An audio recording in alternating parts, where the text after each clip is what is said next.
Good afternoon, everybody. This is an important announcement that we're making. In conglomeration, actually, with a lot of people that we're in partnership with who are here behind me, we're trying to take the whole effort to identify people that are in need, in particular individuals that are missing, that have loved ones that are looking for them, and we're trying to take our efforts into the 21st century. So this is an important step, I think an important initial step in creating a more formalized missing persons database. But what we're announcing today is the County Sheriff's Office initiative, and I'm going to introduce Bob Reed in a minute, who's going to be talking about more specifically about what the Sheriff's Office is doing with Facebook in particular in order to get the word out through non-traditional means. Everybody knows that internet communications are the way that things happen in the 21st century, and it's important for us to make sure that our strategies reflect 21st century technology. I want to also recognize some of the individuals that are here with us that have partnered with us. Besides Sheriff Reed, who I already mentioned, also the Cleveland Rape Crisis Center President and CEO Megan O'Brien is here.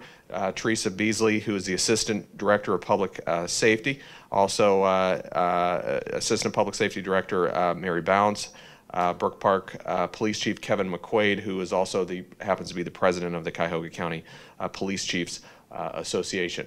All of these individuals have helped with this process because it is a collaborative process. Because an individual is missing, it isn't the exclusive challenge of any one entity of government or any one part of the nonprofit sector. It's a concern for all of us. So this is our effort to work together as a team to try to improve our efforts to identify missing persons as quickly as possible. And with that being said, at this point, I want to turn it over to Sheriff Reed to expand on what this effort is. Thank you very much. Thanks for being here. Let me take you back just a few minutes into the history of how actually the genesis of this Facebook initiative. About a year ago, we started some of the wanted persons, we started putting them on Facebook.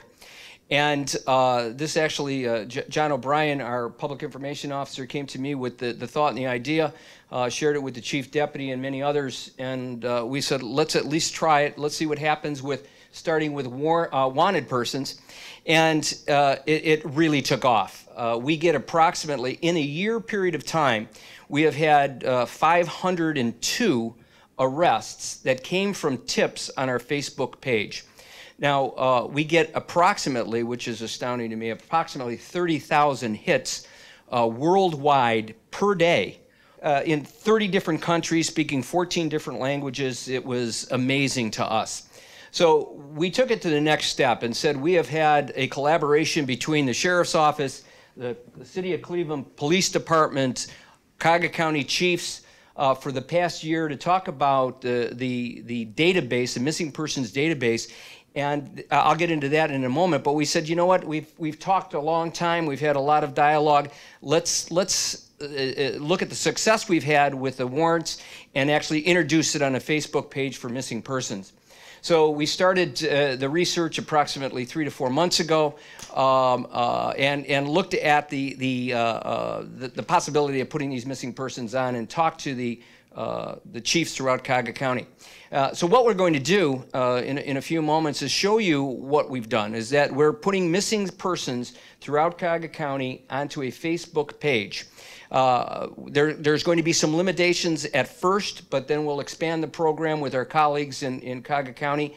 But what we'll have is not only that picture of that person who has been, there's been a report made with that individual police department, but we'll also have what's called a blue line on that Facebook page that says, if you have information on this person, click here, give that information to the individual police department that's investigating it, and we'll take it the next step to see if that information is good, and we can follow up with the the location of that missing person. So with the success that we've seen in the Facebook page with wanted persons, we're taking it to the next step. Okay, what is the next step after that? The next step is to work with our partners throughout Cuyahoga County and eventually into Region 2 to have a database, to put a database together for all of law enforcement in Cuyahoga County where the actual missing person's picture is there and then the confidential information that may go along with that missing person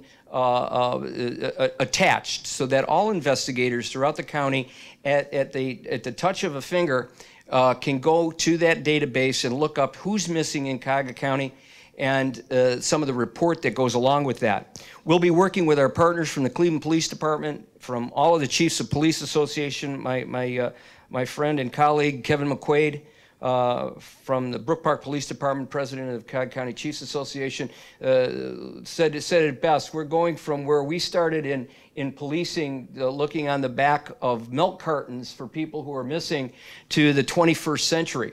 And that's exactly what we're doing. So we're looking forward to the initiative. We're going to be kicking that off here in a moment. And we're looking forward to the partnerships that we've had throughout Cuyahoga County, especially with Cleveland Police and Cuyahoga County Chiefs Association. So the one thing that was brought up is in reference to the demographics. You know, these Facebook pages, the demographics are 18 to 35, and as you know, a lot of the missing persons are in those age groups. So I think that's what makes is going to make the web page also very popular. And as you can see, we have an area on the web page that's going to have for some cold cases throughout the county, and we're going to be focusing on them with our partners from the Cleveland Police Department. Mr. Fitzgerald? Yeah, first of all, I want to thank again everybody that participated on this project. It's been in the works for a long time. I've only been in office for 34 days, so I certainly didn't start it. I didn't stop it either, though, I suppose. But I appreciate their hard work on this. Also, it's a fulfillment of what Sheriff Reed and I actually talked about even before the election took place, which was I sat down with them and I said, how can we make sure that the county sheriff's office is really seen as the coordinating law enforcement agency for the entire county. And this is one way that we're going to do that. And we're going to continue to roll out law enforcement initiatives as the year goes on. This is just the first one that we're announcing. You're going to see more of them. And we also talked about how do we partner with all of our local agencies, especially the city of Cleveland, but also the suburbs, and really work with our local chiefs. And this is I think, the first concrete example of what you're seeing in the year 2011. You're going to see more as the year goes on. So this is a down payment on what we think is going to be a very comprehensive countywide law enforcement strategy. So thank you, Sheriff Reed, and all your staff for great work. Everybody else that participated in this from the city of Cleveland on down. And thanks for coming this afternoon. Thank you very much. And thank you, ladies and gentlemen, from our staff that's really contributed to that. I really appreciate all the hard work that you've put into this and the thought and ideas. So thanks very much, as always.